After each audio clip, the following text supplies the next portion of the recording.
नीतीश जी बिहार में फिर लॉकडाउन बढ़ा देले बड़े। शादी विवाह में बस 20 आदमी के गइला के जरूरत बा। आदमी मानत है कि फिर भी चल जाता। नीतीश जी लॉकडाउन लगा दिल बड़े तब पर भी आदमी चल जाता। एगो दुल्हन अपन दुल्हा से का कहता है रउआ सबे सुनी।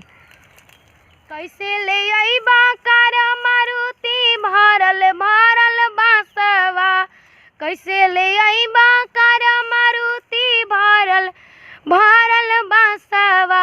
लागल लॉकडाउन दुल्हा तवा गइले नाचवा, लागल लॉकडाउन दुल्हा तवा गइले नाचवा।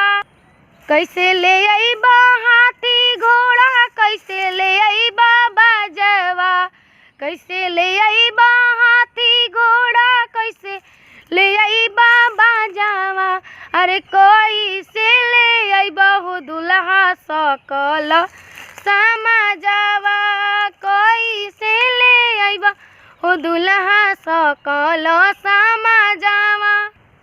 नहीं ले अइबो हाथी घोड़ा नाचवा से बाजवा, नहीं ले अइबो हाथी घोड़ा नाचवा से बाजवा। नहीं ले अइबो आहो सुगवा सकल समाजवा, नहीं ले अइबो आहो सुगवा सकल समाजवा। हम अइबो भैया अइहे पापा अइहे संगवा, हम अइबो भैया अइ पापा अइहे संगवा। मंगिया बहुर के तोके ले जइबो तू ही हमर धनवा, मंगिया बहुर के तोके ले जइबो तू ही हमर धनवा। मंगिया बहुर के तोके ले जइबो तू ही हमर धनवा।